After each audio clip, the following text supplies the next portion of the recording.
33 साल की उम्र में खाली लौट कर गया था। बुरा वक्त इन टाटा, टिस्को, उषा मार्टिन और ये की अमना ऑटो ने क्या है, इसका भी आएगा।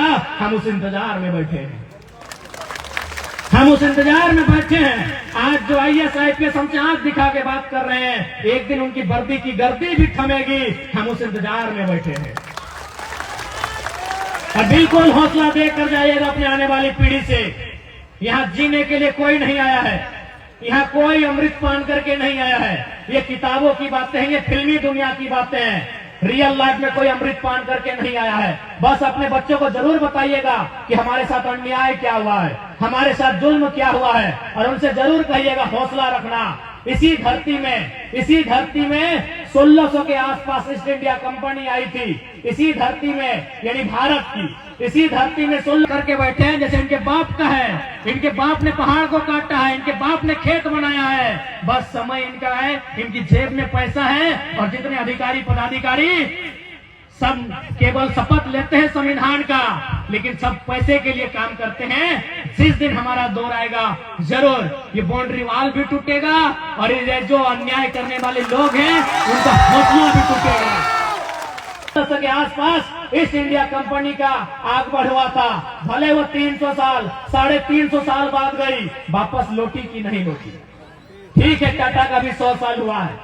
अगर ये अपने कार्य में बदलाव नहीं लाते हैं, अगर ये झारखंडियों के साथ अच्छा व्यवहार नहीं करते हैं, तो उम्मीद करते हैं ये 100 साल का जो टर्म पूरा किया है, 150 साल आते आते इनका भी वही हश्र होगा जो ईस्ट इंडिया कंपनी और अंग्रेजों का हुआ था। देखते हैं कि आज ये अन्याय करने वाले कितने ताकतवर हैं। अरे मानते हैं आज इनके पास पूरा सिस्टम इनकी जेब में है, लेकिन हमें विश्वास उस प्रकृति पे है, हमें विश्वास उस पे है जिसने दुनिया बनाया है। अगर सच में हमारे साथ अन्याय हुआ है तो जरूर किसी न किसी बहाने इनसे हमारा इंसाफ लेगा, इनसे हमारे लिए न्याय मांगेगा, हमें पूरा विश्वास है। आज बड़ा दुख होता है, आज हमें इतना दुख होता है कि ये कंपनियां आज हमारी मिट्टी पे खड़ी है, आज ये कंपनी हमारे गांव पे खड़ी है और आज हमारे लोगों का तिरस्कार किया जाता है, हमारे लोगों को फर्जी मुकदमे में जेल में भर दिया जाता है। आज बहुत दुख लगता है। उम्मीद करते हैं ये दुख के बादल एक दिन जरूर छटेंगे, हमारा समय जरूर आएगा। उस दिन के लिए हमें मेहनत करना होगा, हमें संघर्ष करना होगा और हमें इंतजार भी करना होगा, इंतजार करना होगा उस दिन का। समय ताकतवर होता है, हम और आप ताकतवर नहीं होते हैं। हमारा समय आज बुरा है, हम मानते हैं। आज हम बदनसीब हैं, आज हमसे लाचार बेबस शायद दुनिया में कोई होगा कि आज हमारे गांव उजड़ गए, हमारे खेत खलिहान उजड़ गए, आज कंपनी का धुआं हमको मिला, उस धुएं से बीमारी हमको मिली और आज नोट छापने का काम पूरे इंडिया के लोगों ने किया और बदले में आज भी हमारे लोग भूख से मर रहे हैं। तो जरूर हमारे साथ अन्याय होगा, उसके लिए हमें पहल करनी होगी, उसके लिए हमें एकजुट होना होगा, उसके लिए हमें संगठित होना होगा, उसके लिए हमें अपनी लड़ाई लड़नी होगी। और लड़ाई तब तक लड़ेंगे जब तक हमारे लिए एक नया सवेरा नहीं आएगा, तब तक हम ये लड़ाई लड़ेंगे। इस बात के लिए कोल्हान वासियों को तैयार रहना होगा। क्या आप तैयार हैं? क्या आप तैयार हैं? लड़ाई लंबी होगी, क्योंकि इन्होंने निर्मल महतो जैसे बब्बर शेर के सीने में गोली दागने से परहेज नहीं किया था। निर्मल महतो यानी झारखंड का सबसे बड़ा लीडर, उस समय का बड़ा लीडर, यानी सबसे बड़ी पार्टी उस समय की झारखंड मुक्ति मोर्चा, आज भी सबसे बड़ी पार्टी झारखंड मुक्ति मोर्चा झारखंड की। और उस पार्टी का सेंट्रल प्रेसिडेंट, उस पार्टी का केंद्रीय अध्यक्ष कौन? निर्मल महतो। उस शख्स को मारने में इन्होंने देर नहीं किया। तो हमारी और आपकी भी साथ क्या? इसलिए लंबी लड़ाई है, ये संघर्ष लंबा है। आज हमें एकजुटता का परिचय देना होगा, आज हमें मजबूती के साथ लड़ना होगा। और यकीन मानिए, अगर आज हम लड़ेंगे ना तो कम से कम आने वाली पीढ़ी के पास कुछ तो बचेगा। आज अगर हम नहीं लड़े तो आज जिस प्रकार इन्होंने हमारे घरों को घेर लिया है, जैसे इनके बाप का है,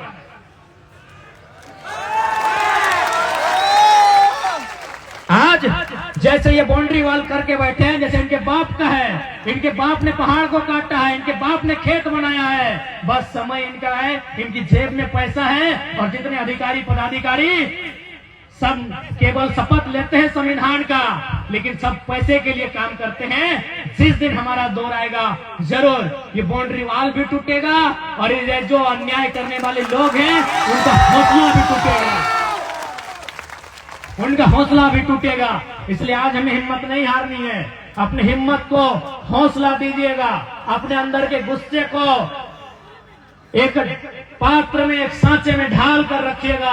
हमें आशा है हम जरूर ये पीढ़ी, उनका हौसला भी टूटेगा। इसलिए आज हमें हिम्मत नहीं हारनी है। अपनी हिम्मत को हौसला दीजिएगा, अपने अंदर के गुस्से को एक पात्र में, एक सांचे में ढाल कर रखिएगा।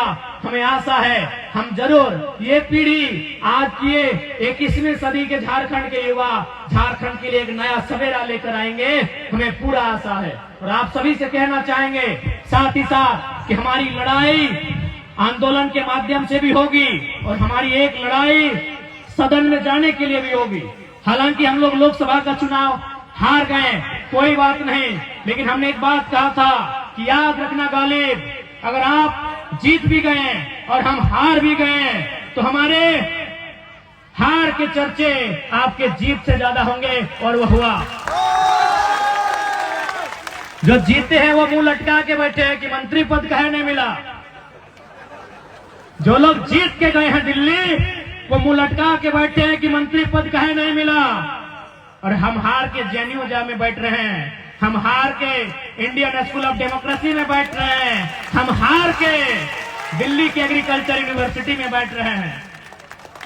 ये हमारे चर्चे हैं।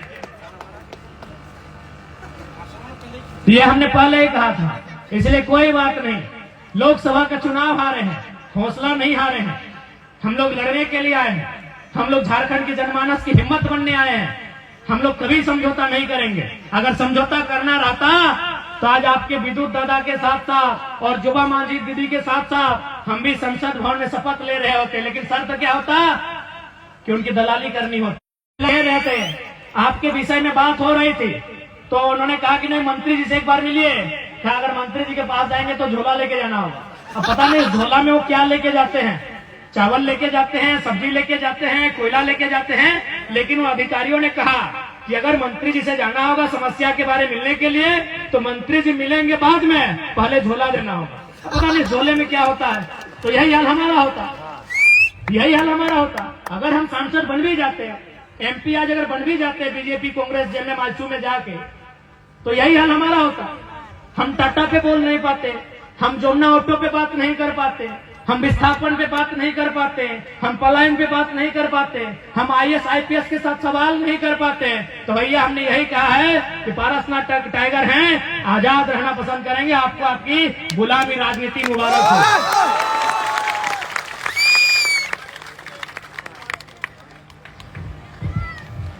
इसलिए आप